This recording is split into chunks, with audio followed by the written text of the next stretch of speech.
Olá pessoal, sou o Felipe da Bocaina e hoje eu venho conversar aqui com o professor Júlio César, lá da PUC do Rio Grande do Sul, e hoje a gente vai utilizar aí da tecnologia para conversar sobre um assunto sério, um assunto atual que está acontecendo aí ultimamente, que é sobre a causa da febre amarela e a sua consequência para a conservação, pensando principalmente na conservação dos primatas. Mas antes da gente iniciar esse assunto, que é muito importante e é interessante também, eu vou pedir para o professor Júlio se apresentar e falar um pouquinho aí da sua trajetória na biologia, antes da gente começar a conversar sobre o tema. Olá, professor. Meu nome é Júlio César Bica Marques, eu sou professor titular de Ecologia na PUC, no Rio Grande do Sul, e minha trajetória na biologia começa aos 10 anos de idade, quando na quinta série, um conjunto de colegas da quinta série, nós criamos um clube de observadores dos animais. Então, já gostava desde pequeno de animais, e ali, então, eu despertei que eu queria trabalhar era com animais. E dali em diante, eu fui mais colecionando livros do que lendo livros de zoologia, e até entrar na faculdade de biologia. Na faculdade eu entrei querendo trabalhar com comportamento de tartarugas, e lá pelo quarto semestre comecei a me interessar mais pelos primatas e acabei investindo então nos macacos, na época que a gente nem tinha orientador de pós-graduação na área de primatologia no Brasil, os orientadores não eram da área. Acabei seguindo, fazendo mestrado na Universidade de Brasília em ecologia. Posteriormente, antes disso eu fiz curso de especialização em primatologia pela UNB também, os cursos do professor Milton, como a gente falava, do início da década de 80. Depois do mestrado, então, eu fui trabalhar no Acre, eu trabalhei no Ministério do Meio Ambiente, no IBAMA, e depois fui ser professor no Acre por 2 anos, e já comecei a mexer com a ideia de ir para o doutorado nos Estados Unidos, foi onde eu fiz meu doutorado, com coleta lá de dados no estado do Acre. E após o doutorado, eu retornei para o Rio Grande do Sul e entrei, então, no início de 2001 na PUC, onde eu permaneço até hoje como professor de ecologia, biologia da conservação, comportamento animal na pós, primatologia, então, dessa área de redação científica também. Então, essa é rapidamente a minha trajetória dentro da biologia. Não, perfeito, professor. A gente viu que desde criança aí que você tem esse apego, essa consciência, vamos dizer assim, com o meio ambiente, com a biologia, e para aproveitar muito da sua experiência, não só na universidade, você mesmo disse que trabalhou em órgãos do governo, vamos conversar hoje então sobre essa questão da febre amarela e sobre o que isso significa para a conservação, pensando principalmente nos primatas. Antes da gente iniciar, eu fiz um levantamento bem rápido aqui, de alguns dados aqui em Minas Gerais, que talvez o que se passa na mídia muito em relação a Minas Gerais, muito próximo ali, a bacia do Rio Doce, o Vale do Mucuri, Só para você ter noção, já são mais de 700 notificações de pessoas infectadas com febre amarela, das quais 97 até agora já foram confirmadas, tendo aí 40 mortes confirmadas de pessoas pela febre amarela, isso falando só na questão epidemiológica. Mas o que a gente vai conversar aqui hoje é essa relação entre a febre amarela e distúrbios ambientais e principalmente o que afeta para os primatas, para os bugios, pelos barbados. Então, uma primeira pergunta que eu queria fazer para você, professor, é que olhando esses surtos epidemiológicos, pegando como exemplo aqui a febre amarela, como que as ações humanas de degradação ambiental, fragmentação de hábito, que estamos realizando aí há décadas, pode influenciar nesses surtos? Certo. Bom, em primeiro lugar, é importante a gente esclarecer que a febre amarela é uma doença de origem africana, que assim como a Aedes aegypti foi trazida para o Brasil, para as Américas, pelo homem. Então, em consequência disso, os primatas neotropicais são menos adaptados a essa doença, tiveram um período de contato muito menor, são apenas alguns séculos, e dentre os primatas neotropicais, o que se sabe é que os bugios são os mais sensíveis. estimativas que a gente fez populacionais aqui no Rio Grande do Sul durante o surto de 2008 2009, tanto numa região com bugio preto como noutra com bugio ruivo, nós chegamos ao valor de que cerca de 80% das populações dos fragmentos que tiveram surtos de febre amarela, né, na região, as populações desapareceram, foram extirpadas as populações dessas duas espécies. Então isso é um problema sério. Em relação à influência das atividades humanas, bom, nós estamos cada vez mais reduzindo as áreas, né, desses animais, porque nós estamos com desmatamento crescente, cada vez isolando mais as populações. Então, por exemplo, nesses casos que a gente viu aqui no Rio Grande do Sul, no momento que uma dessas populações se apaga porque ela era pequena, isolada, e os animais eram sensíveis à febre amarela, porque nós temos também parte das populações, indivíduos que são resistentes, a gente sabe disso, animais que têm anticorpos, né, que foram expostos e não morreram, mas a maioria morre. E, em consequência desse aumento no isolamento, no momento que uma população dessa se apaga, né, se é extirpada, a reconexão, a recolonização dessa área, às vezes, é comprometida porque ela fica muito distante da próxima que está ainda habitada. Então, essa perda de 80%, por exemplo, que a gente observou numa das regiões com bugios pretos, a dificuldade para essas áreas serem recolonizadas vai ser muito grande. Então, em médio e longo prazo, nós vamos ter as populações ainda mais, as remanescentes cada vez mais isoladas, mais desconectadas, menos fluxo, mas correndo o risco também de ser extirpadas por outro surto de febre amarela, por problemas estocásticos demográficos ou qualquer outra consequência inerente de pequenas populações, e com isso apaga-se mais populações até chegar ao ponto de que a espécie pode ser extirpada em nível regional.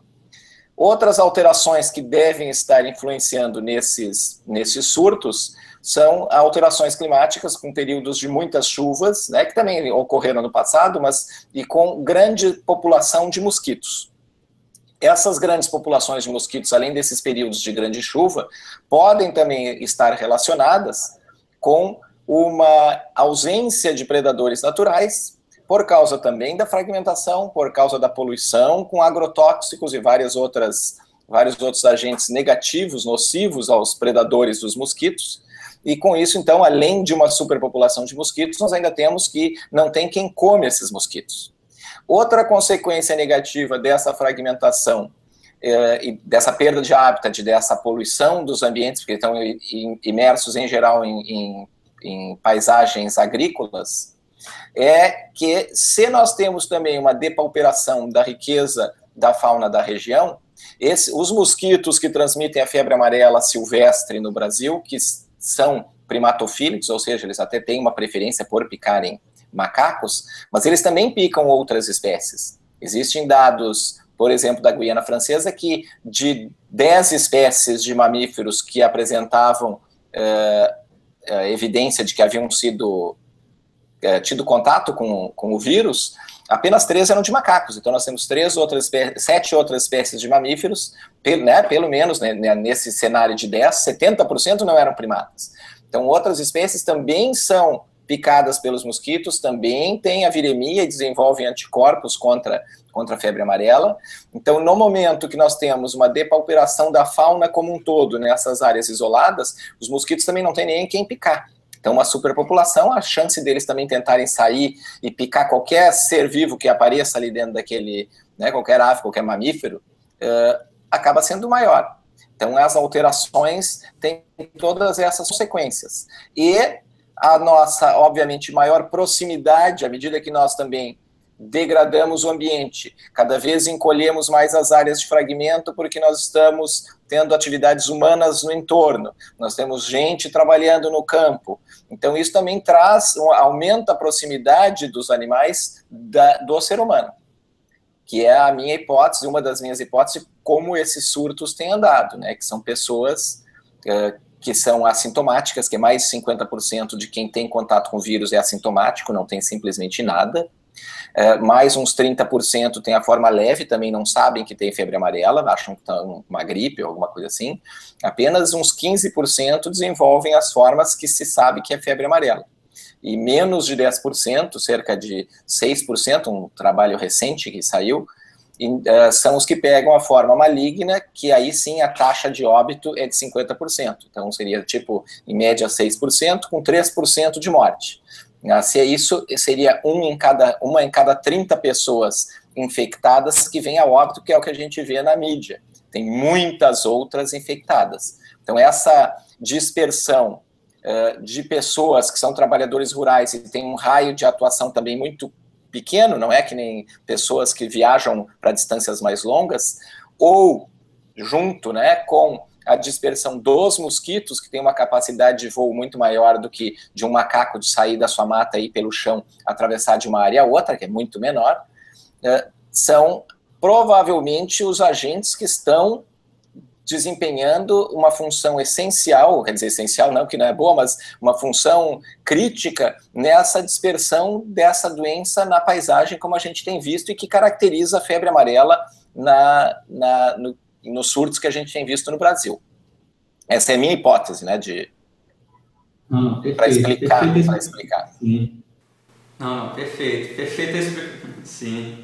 Perfeita explicação, professor. Porque a gente pode ver, né, pelos números que você falou, existe muito desconhecimento, né, sobre a febre amarela. Talvez a mídia em si ela foca tanto na doença, na mortalidade das pessoas, e a questão do mosquito ali ele fica um pouco, né, tamponado, e aí vem a questão dos primatas, né? E aí vem a minha outra questão, que é justamente essa. A gente percebe também que diretamente existe um impacto muito grande, né, de agressão de pessoas em relação aos primatas, né, de pessoas tacando pedra nos macacos, dando veneno. Inclusive, né, no Vale do Mucuri, o IBAMA vai fazer, né, uma ação lá, porque existem muitas mortes, né, de macacos, e eles acham que não é por causa da febre amarela, já existe registros de agressão. E percebendo, né, esse fato, né, que você falou do mosquito ser o vetor e não o macaco, e dessa ignorância, vamos dizer assim, por parte da população sobre isso, você acha que nós, cientistas, estamos falhando na divulgação científica? Né? Ou seja, né, por que no Brasil, né, nós não temos essa consciência que nós, humanos, vamos dizer assim, também fazemos parte, né, das interações naturais? Onde nós estamos pecando aí, professor, para ter esse tipo de ignorância aí por parte da população? Eu não sei se isso é uma característica de brasileiro. Eu concordo contigo que aqui é assim, mas eu também não sei se fora não é muito parecido também, né? Eu acho que isso é talvez algo meio inerente de cientista. Que é a dificuldade de conversar com a sociedade. Nós temos um sério problema nessa interação com a sociedade, com os meios de comunicação, que nós não gostamos de dar respostas para coisas para eventos que cientificamente a gente não tem uma certeza absoluta. Então, e os tomadores de decisão e a mídia gostam de respostas. E se a gente ficar dizendo, pode ser isso, pode ser aquilo, pode ser aquele outro, não é o que satisfaz. Então nós temos que achar algumas verdades que são possíveis de serem ditas e que esclarecem muitas vezes algumas coisas, né? E ter a coragem de dizer. Então, por exemplo, eu estou te dizendo, a minha hipótese, quase ninguém fala, muita gente discorda, a minha hipótese é que quem dispersa o vírus da febre amarela é a dispersão do mosquito, inclusive ajudada pelo homem, né, de carona em caminhões e coisa, e as pessoas. Bom, pode alguém dizer assim, não, tu não pode dizer isso. Posso dizer isso, isso é uma hipótese.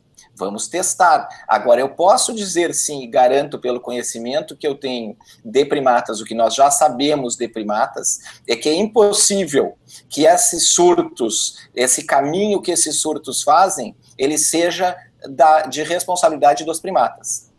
Então, nós estamos falhando em muitas reportagens em deixar claro que além dos bugios, dos macacos em geral, né, não serem transmissores da doença, quem transmite a doença é o mosquito, e isso está na descrição do ciclo, tanto silvestre como urbano, em qualquer livro didático, isso é muito claro, né? Então, quem transmite é o mosquito, mas tem uma outra informação muito mais importante, que tem sido negligenciado, as pessoas não têm coragem de dizer, ou talvez nem acreditem, não saibam, né? Que é, os macacos também, nestes surtos que nós temos presenciado no centro-sul do Brasil, não são os responsáveis pela chegada do vírus nas suas matas. Os macacos estão lá e o vírus, em algum momento, chega. E eles também não são os responsáveis por essa dispersão do vírus, certo? Porque eles não saem praticamente da mata. E a velocidade com a qual esses surtos ocorrem, para nós termos uma dispersão de animais ainda doentes, que em geral são mais suscetíveis, mais sensíveis, febris. Alguns casos do nosso aqui do Rio Grande do Sul, que os principais são os bugios, já descansam a maior parte do tempo. Animais com febre, então, eles ficam totalmente letárgicos. Isso aí ia fazer com que uma doença percorra em 9 meses cerca de 600 quilômetros num ambiente totalmente fragmentado, é algo assim totalmente impossível, inviável. É não querer enxergar, né, somar 2 mais 2. Então, assim, não existe. Se é mosquito, se é gente com mosquito, se tem alguma outra espécie da fauna que facilita essa dispersão porque não apresenta doença, a gente também não vê os animais morrendo. Se é gado, pode ter alguns outros elementos que estão desempenhando aí, mas dentro do que se conhece, mosquitos e humanos, na minha opinião, seriam os maiores candidatos a estarem promovendo isso. Um outro aspecto muito importante salientar é que o mosquito, segundo conhecem e falam os especialistas na área, quem pica é a mosquita, né, exatamente para a produção dos ovos lá, o sangue é importante. E ela passa o vírus transmissão transovariana para suas filhas. Então, a mosquitinha pode nascer com vírus sem sequer picar um indivíduo, seja ele humano, macaco ou qualquer outra espécie, que esteja infectado com o vírus da febre amarela. Então, e isso pode permanecer ocorrendo por várias gerações. Então, e acreditam que durante talvez 6 meses esses surtos podem ser mantidos simplesmente porque a mãe está passando para suas filhas o vírus, a filha passa para outra e eles vão picando e passando para os animais. Isso a mídia não fala. Isso a mídia parece que ninguém comenta com eles. E é algo extremamente crítico. Aí agridem os animais que estão lá e que simplesmente sinalizam a presença do vírus por serem mais sensíveis. Então começam a morrer em quantidade. Se estão morrendo é porque o vírus já está ali, não foram eles que trouxeram, né? Não foram eles que trouxeram, não são eles que vão levar adiante, mas vão lá e agridem os animais.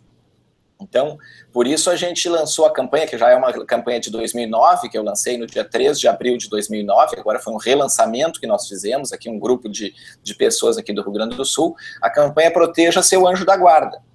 Por que eles são anjos da guarda? Pela sua sensibilidade à doença, eles são os primeiros a desenvolver sintomas. Não significa que as pessoas não estão tendo e outros já não estão tendo. A gente não sabe disso. Os assintomáticos nós só descobrimos posteriormente quando faz alguma sorologia lá e descobre que tem anticorpos para a febre amarela. Não tem como descobrir.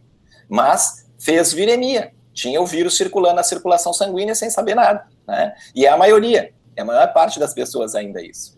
Então, por isso, eles são nossos anjos da guarda, porque eles são sensíveis e nos mostram onde está o vírus circulando para os órgãos de saúde dispararem campanhas de vacinação da população, que desde 2009 também eu defendo, né, dentro do meu mínimo penetração, escopo que eu consigo chegar nas palestras que eu dou, que eu digo, não sei por que o Ministério da Saúde não bota a vacina de febre amarela como obrigatória. Pronto, acabava, não tinha problema nenhum.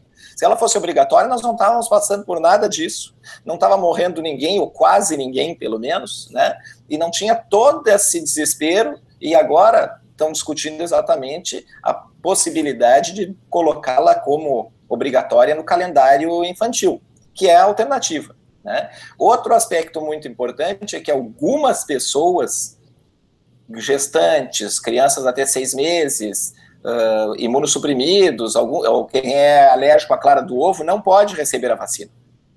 Então, essas pessoas que não podem tomar a vacina, essas dependem ainda mais dos nossos anjos da guarda para saberem, chegou o vírus na região. Porque se não tiver macaco nas matas e ninguém morre quando o vírus chega, porque não são eles que estão trazendo, só vai se descobrir quando as pessoas começarem a desenvolver os sintomas. Aqueles poucos que desenvolvem sintomas começam a desenvolver sintomas. E aí, quando acontecer isso, bom, como a gente sabe que eles representam 10 a 15% só da população, bom, outros tantos já estão infectados, indo em áreas de mata, ou talvez até viabilizando uma reurbanização da doença, que nós temos as cidades, acho, todas do Brasil infestadas com a Aedes aegypti, que é o único transmissor da febre amarela urbana, no caso, na África. né, da febre amarela na África e único da urbana no Brasil. Tem um API domiciliar que é uma outra espécie de Aedes lá na África, mas é o principal Aedes aegypti. Para nossa sorte, parece que o Aedes aegypti é menos competente como vetor do que os nossos silvestres, que infelizmente são mais competentes, parece. E aí, com os hospedeiros primatas recentes, que não tiveram uma história evolutiva mais longa com o vírus, acabam sofrendo e nos dizendo, o vírus está por aqui. E esse papel dos mosquitos e toda essa transmissão transovariana e tudo mais, então, inclusive no Brasil, se considera que os mosquitos são vetores reservatórios.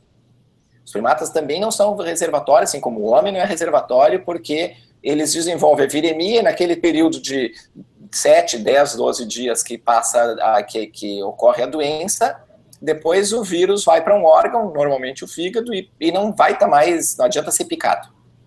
E aí ele desenvolveu imunidade, se não morreu, desenvolveu imunidade e não tem mais risco de nada. Então, e os mosquitos não, os mosquitos ficam passando da mãe para o filho e esses problemas vão continuando.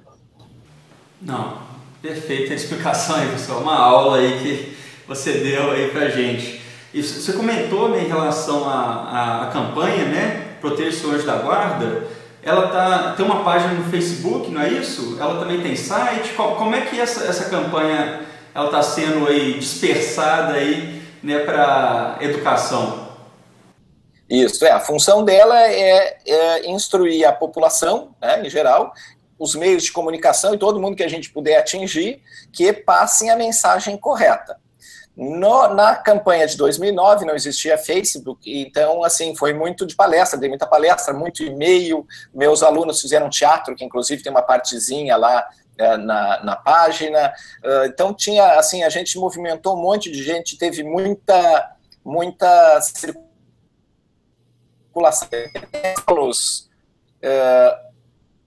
penetrante, vamos dizer, do que agora que tem o Facebook. Quem tinha Facebook até 2 semanas atrás, eu só fiz exatamente porque eu quis lançar campanha, né? Quer dizer, nós lançamos aqui um grupo de pessoas da PUC, o pessoal da Secretaria de Meio Ambiente do município, do estado, de gente de clínica veterinária, de zoológico, do Centro Estadual de Vigilância e Saúde. Então, assim, é um grupo de pessoas que se uniu, tínhamos experiência lá de 2009 dessa questão. Bom, vamos nos antecipar. E a campanha, na verdade, não é do Rio Grande do Sul, a campanha é para ser uma campanha nacional. Embora nós não tenhamos problemas, os problemas são em Minas, São Paulo e Espírito Santo, principalmente por enquanto, a ideia é alertar todo mundo, né, de que dessas questões, para não agredir os animais nesses outros estados também. Claro que nós estamos aqui, a nossa penetração é mais aqui, não está morrendo macaco aqui, então a mídia não está interessada em vir nos perguntar o que nós estamos achando ou deixando de achar,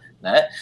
Naquele evento de 2008, 2009, nós tivemos mais de 2.000 animais que fazem parte do trabalho de pesquisa do pessoal do Centro Estadual de Vigilância em Saúde, 2.100 e alguma coisa, mas isso só os relatados pelas secretarias municipais.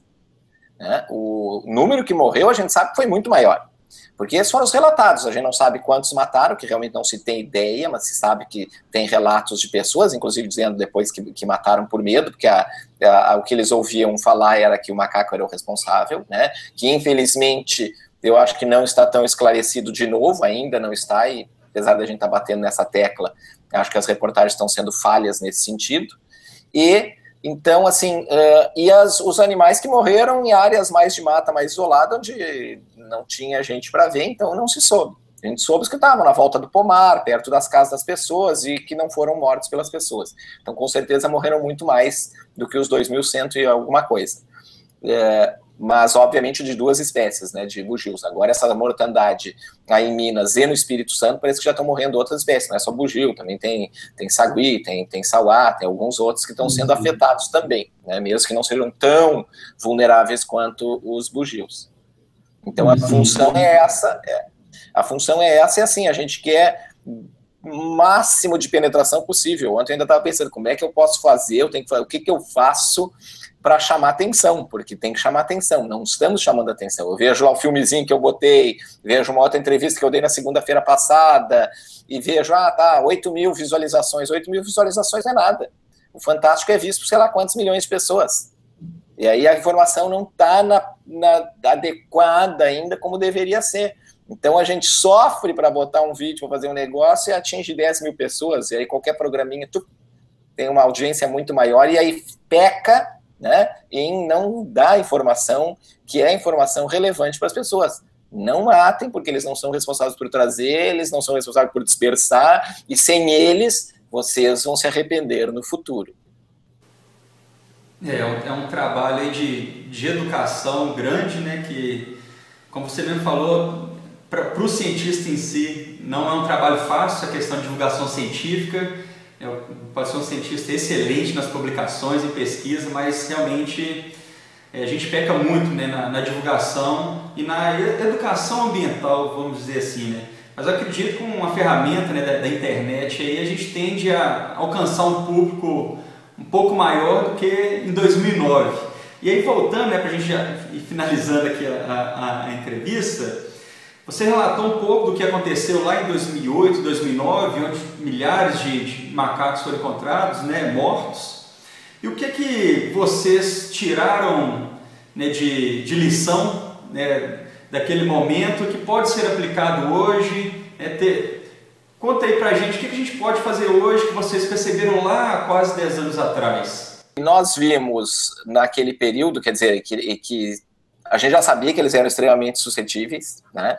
Mas nós nunca tínhamos vivenciado na história recente, porque o último surto no Rio Grande do Sul tinha sido em 1965, o grande, né? Parece que é alguma coisa. Em 2001, nós tivemos um surto muito localizado na fronteira noroeste do estado, e foi febre amarela. Mas em 2001, ele não saiu da fronteira noroeste do estado. Ele ficou restrito ali. Então, o que tinha de diferente naquele período que ele ficou restrito e que agora, 2008, 2009, ela se espalhou e chegou a bater na porta de Porto Alegre aqui? Então, a gente não sabe. Mas se confirmou essa alta suscetibilidade e, para mim, uma das grandes lições é a necessidade de vacinar a população humana, de ter vacinação obrigatória. Isso é uma coisa que poderia estar evitando muita morte de ser humano, e eu acredito de primatas também, embora outros discordem, acham que ciclos silvestres vão continuar acontecendo. Se eu estiver certo na minha hipótese e eles errados, aí nós não vamos ter. Então, só o tempo. Hoje eu até mexi com um doutorando meu que discorda. Eu disse para ele, bom, nós vamos apostar um almoço no restaurante tal para ser pago em 2035, porque nós vamos ter que esperar passar os períodos para a gente dizer, realmente tu estava com razão? Não, eu que estava com a razão. Então, vamos ter que nos segurar até lá para pagar a aposta um para o outro. E a necessidade de informar a população, né? A necessidade, de fato, de se ter uma ação efetiva e, infelizmente, por questão da circunstância, exatamente porque, no meu caso, eu sou pesquisador, professor, tenho um monte de tarefas diárias para fazer, envolvimento sempre direto com o aluno no meu laboratório, e a gente acabou assim que fez a campanha 2009, lançamos, depois ficamos, eu acho que até 2010, até um determinado período com atividades, eu dava palestra sempre que me convidavam, ainda recentemente continuo dando palestras, mas se baixou, de certa forma, a guarda, né, porque, assim, a gente não consegue fazer tendo tantas outras atribuições. E aí agora surgiu de novo nesses estados. Inclusive, existia o medo, o temor de que em 2015, porque existe uma certa ciclicidade de 7 em 7 anos, tem gente que fala em 7 em 7, outros falam em 15 em 15, que de 2015 nós poderíamos ter de novo um surto de febre amarela aqui no Rio Grande do Sul, que vem via Brasil Central e entra na Argentina, onde também os macacos sofreram horrores. Na Argentina também teve, naquele período, antes de chegar de volta no Brasil, passou pela Argentina, e aí voltou para o Rio Grande do Sul, e naquele período, então, assim, a perda de espécies, de indivíduos foi muito grande, e a gente aprendeu que tem que estar atento e tem que estar mantendo a população entendendo que não adianta matar os animais. Mas, infelizmente, a gente não consegue ter essa atuação contínua, né? E quando ele falava disso, nós temos 2015, eu dizia, não vamos ter surto em 2015, não vamos ter surto no Rio Grande do Sul em 2015, não, porque 2015, 2016 não vamos ter no Rio Grande do Sul 2015, 2016. Eu era taxativo, mais crença do que informação científica, mas por quê? Porque a minha hipótese do que acontece tem os macacos, obviamente, extremamente suscetíveis, boa parte das populações foram simplesmente extirpadas, varridas, né?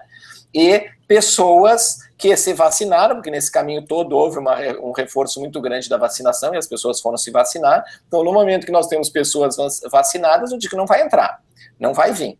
E acho que nem na Argentina, até onde eu saiba, nem na Argentina teve, então não desceu para cá. Mas teve no Brasil Central, começou no Brasil Central e foi para esse outro lado agora, e pelo que eu tenho ouvido falar, exatamente regiões que, embora estivessem na zona recomendada de vacinação, a maior parte da população não se vacina. Então, também é uma informação condizente com a minha hipótese, né, do que tem acontecido nessas situações. E eu, como cientista, hoje eu ainda estava dizendo para ele, eu entendo que uma pessoa de um órgão de saúde não pode dizer isto, porque é uma afirmação forte, já que ele não tem evidência.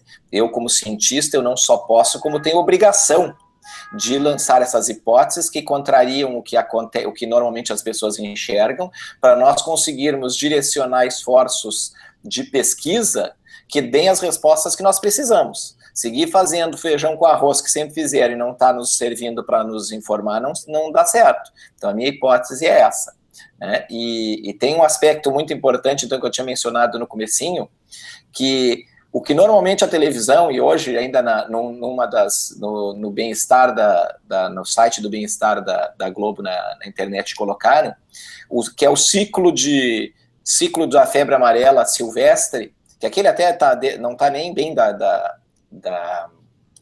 de livro, porque ainda está meio deturpado. Começa lá no macaquinho pobrezinho, né? Que começa, o macaquinho, não sei de onde é que ele veio, né? Mas ele veio de algum lugar, surgiu de algum lugar, inclusive muito bonitinho, meio filhotinho, com a doença e passou para o mosquito inocente, que passa para a pessoa inocente também.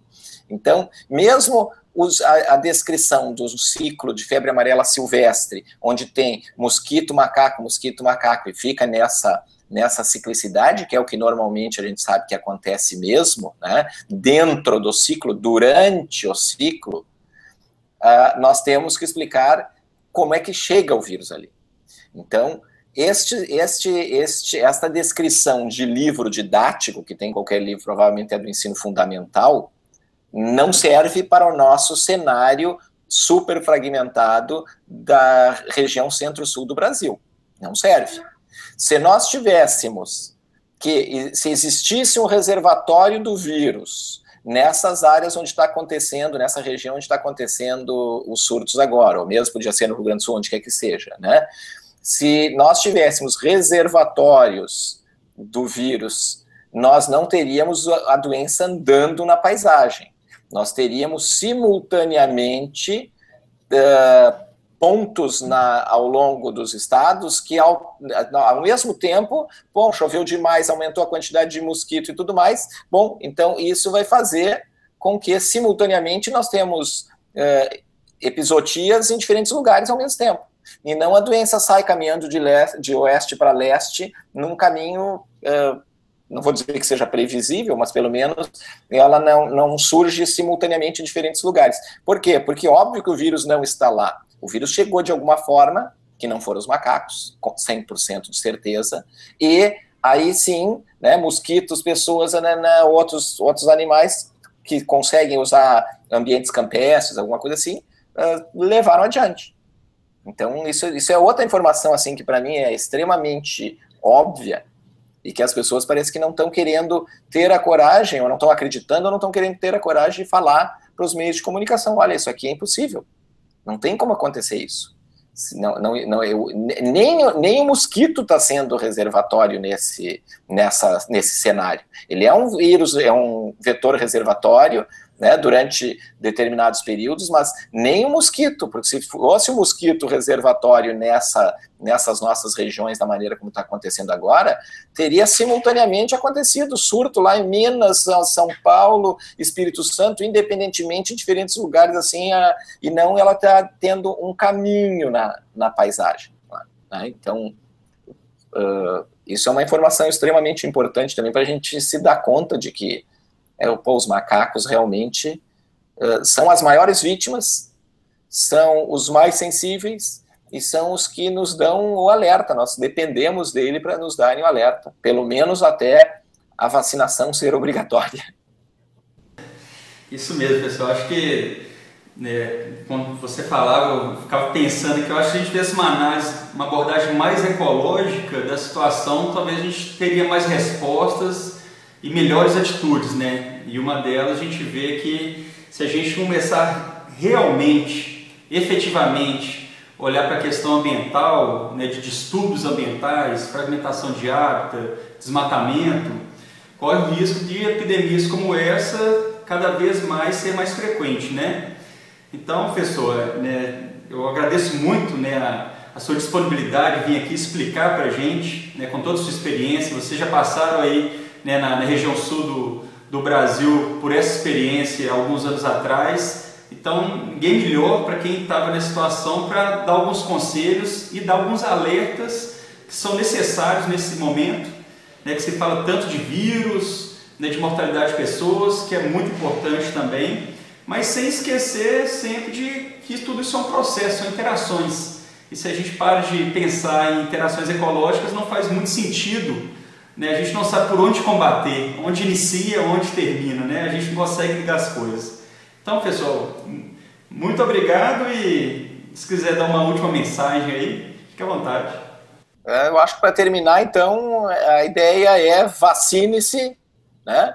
E proteja os nossos anjos da guarda, esses primatas que são sentinelas da circulação do vírus da febre amarela, nossos verdadeiros anjos da guarda, né? Que proteger os macacos é uma questão de saúde pública. Acho que é isso. Beleza, professor. Eu acho que proteger os macacos é uma questão de saúde pública e sem pensar, né, no que eles fazem no meio natural ali para a gente também, não só da questão da febre amarela, né? Sem dúvida. Tem outros serviços ambientais que eles desempenham. Exatamente, não estamos nem pensando nos serviços ambientais e nem precisamos trazer à tona que são espécies ameaçadas de extinção e assim por diante. São anjos da guarda e extremamente importantes para se manter a saúde pública. Então, a população entende isso muito claramente, os órgãos de saúde deveriam entender também, a mídia deveria entender, então, e trabalhar por uma mesma causa, chamando a atenção dos aspectos importantes e corretos dessa situação infeliz que a gente está vivendo. Beleza, professor Júlio. Agradeço muito, né, para vocês que estão nos assistindo aí, entrem lá na campanha, né, Proteja Seu Anjo da Guarda, lá na página do Facebook, a gente está passando aqui, né, o endereço dessa campanha. Ajudem na divulgação desse vídeo, né? Uma piadinha meio ruim, mas vamos viralizar esse vídeo aqui, né? Porque realmente é um assunto que traz muita preocupação, tanto por saúde pública, quanto para a conservação também, principalmente dos primatas. Beleza? Então esse foi mais uma conversa, é um tema muito urgente. Espero que vocês tenham gostado e esclarecido muito mais. Um grande abraço, até o próximo vídeo.